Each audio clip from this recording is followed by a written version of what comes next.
Welcome to The Explainer. Today, we're diving into a really strange puzzle at the heart of modern AI. You see, on one hand, these AI models are just crushing it, getting superhuman scores on all sorts of complicated tests. But on the other hand, their actual impact on the economy, on the real world, seems to be lagging way, way behind. So how is that possible? And you know who put it best? Ilya Sutskever, one of the sharpest minds in the entire field. He basically said, something strange is going on. He's looking at these models, acing incredibly hard evaluations, and then looking at the real world and seeing this massive disconnect. It's a paradox that has even the experts kind of scratching their heads, asking, how is that possible? So, that's the big question we're going to tackle. How can something seem so brilliant on paper, yet struggle to make that same splash in the real world? Well, to figure this out, we've got to pop the hood and take a look inside the mind of the AI itself.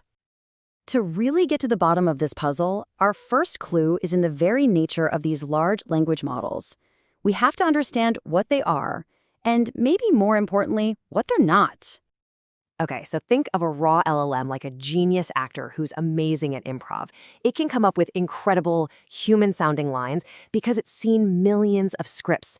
But here's the catch. It doesn't actually remember the last scene it was in. It doesn't have a persistent memory or a stable model of the world. It's stateless, which means every single time you talk to it, it's like you're meeting for the very first time. And this chart really lays out the whole problem, doesn't it? A raw LLM is flat and stateless. It can't really reflect on its own thinking. But to have a real impact, what you need is a true cognitive architecture. You need memory, a way to ground symbols in reality, and a loop for self-reflection. You're trying to bridge the gap between a simple pattern matcher and a real agent that can actually do things in the world. So if the mind of an LLM is kind of hollow, what's the first step? Well, you have to give it some structure. If it doesn't have a skeleton, you've got to build one for it. And the solution starts with this really cool idea of an external system called a kernel. Now, this isn't part of the LLM. It actually wraps around it like a supervisor. The kernel's job is to give the LLM all the stuff it's missing, things like persistent memory, a sense of state, and the power to reason step by step. It is, for all intents and purposes, the cognitive skeleton we've been looking for. I love this analogy. It works just like a classic yin and yang. The kernel is the yang. It's active, it provides structure, it enforces the rules. The LLM is the yin. It's receptive, it's wildly generative, it provides all the creative patterns. One gives form, the other gives content. And together, you get a system that's way more powerful than the sum of its parts.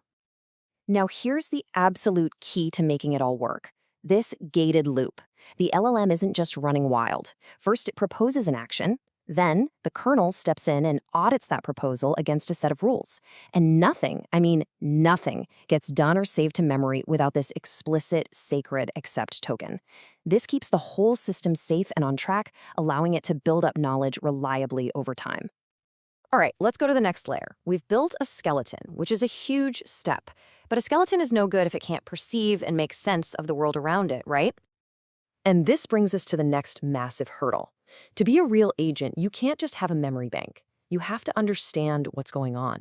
The problem is, the world is described in language, and language is messy and ambiguous. So the system has to be able to take all that messy text and turn it into a clean, structured map of reality. It needs to know exactly who did what, where they did it, and why. The way you do this is with a pretty awesome structure called a scene hypergraph. You can think of it like a formal blueprint of everything that's happening in a chunk of text. It goes way beyond just the words on the page, the surface strings, and builds this deep map of what the text is actually about. It identifies all the actors, the relationships, the whole shebang. And this completely changes the game. Instead of just guessing based on word patterns, the AI can now answer your questions by running super precise queries on that structured graph. A simple question like, who did what, becomes a formal database query looking for an agent role. This is a huge leap toward genuine comprehension. Okay, so let's recap. We've given our AI a cognitive skeleton with the kernel. We've given it a way to see the world with the scene hypergraph. But to really solve that paradox and unlock its full potential, we need one last piece of the puzzle, a mind that can actually think about itself. And this quote just hits the nail on the head. It brings us full circle. That AI paradox that Ilya Sutskever was talking about, it's not a bug, it's not a flaw, it's a signpost. It's the shadow being cast by a much more powerful kind of structure that we just haven't finished building yet. The frontier, the ultimate goal here, is something called recursive consciousness. Now, stick with me. It's not just about the AI seeing the world. It's about the AI being able to see itself seeing the world. It's about recognizing that little gap, that drift between its own model and reality, and then thinking about that gap. It's a system that can look in the mirror and say, wait, how do I know that? Could I be wrong here? And that is what finally connects all the dots. This is how we solve the paradox. We have to stop thinking of these things as just input-output machines that are good at taking tests. We need to start building these integrated systems that can recursively build and refine their own understanding of everything. That's what's going to unlock real, tangible, world-changing impact. So, we'll leave you with this final, kind of mind-bending thought. We've seen the path from a hollow mind to a structured one. But the real adventure begins with self-observation.